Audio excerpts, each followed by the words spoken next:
اس کے بعد نماز کے لیے آؤ، نماز کے لیے آتے ہو، فرمایا اپنے ہاتھوں کو اس طرح شکنجا نہ ڈالو،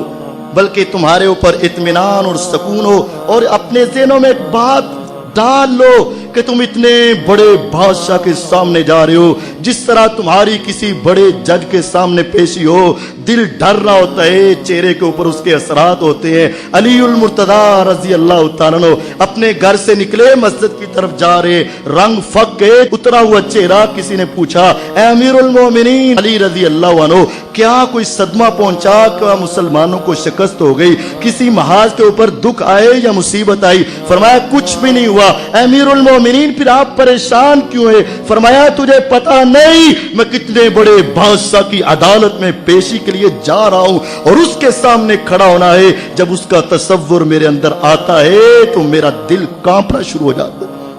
اس طرح کا خشوع لے کر، خضوع لے کر آؤ، اکڑتے ہوئے نہیں۔ ما کان لهم ان يدخلوها الا خائفین، لوگوں کا حق یہ تھا کہ جب مسجد میں آئے، چودھری بن کر نہیں، سردار بن کر نہیں، وڈیرا بن کر نہیں، اکڑتا ہوا بن کے نہیں، سینہ تان کے نہیں، مولوی کو غلام سمجھ کے اور لوگوں کو نوکر سمجھتے ہوئے نہ آئے، بلکہ ما کان لهم ان يدخلوها الا خائفین، اللہ کی طرف آنا ہے، مسجد میں آنا ہے، ڈر تیرے دل میں پیدا ہونا چاہیے،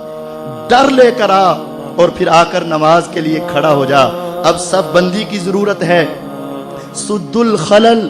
میرے نبی علیہ السلام نے فرمایا جب اللہ کے سامنے تم نے پیش ہونا ہے، حاضر ہونا ہے، اللہ سے کلام کرنے سے پہلے اپنی صفیں چیک کر لیا کرو، صفوں کا پورا خلل اور خلال ختم کر دیا کرو، خالی جگہ پر کر لیا کرو، کیونکہ ورنہ شیطان تمہارے درمیان میں آ کر کھڑا ہو جاتا ہے، اور آپس میں نفرتیں، آپس میں قدورتیں، آپس میں ایک دوسرے کے خلاف باتیں وہ شیطان ڈالتا ہے اور تمہاری نماز کو خراب کرتا ہے۔ بالکل اپنی صف کو برابر کر کے، جس طرح دنیا میں ہم اپنی جب سکول میں پڑھا کرتے تھے، ماسٹر صاحب سامنے کھڑے ہو جاتے تھے، کہتے تھے اتنی سیدھی صف بناؤ، اتنی سیدھی قطار بناؤ، تیسرے بندے کی گردن نظر نہ آئے۔ نبی علیہ الصلوۃ والسلام بھی کأنما یسویٰ بها القداء، حدیث کے الفاظ پر غور کرو، ہم نے کسی کو سیدھا کرنا ہو، ہم کہتے ہیں تجھے تیر کی طرح سیدھا کر دوں گا، یعنی تیر اس کے نزدیک بہت سیدھا ہوتا ہے۔ حدیث کے اندر آتا ہے نبی علیہ السلام نے ہماری صفیں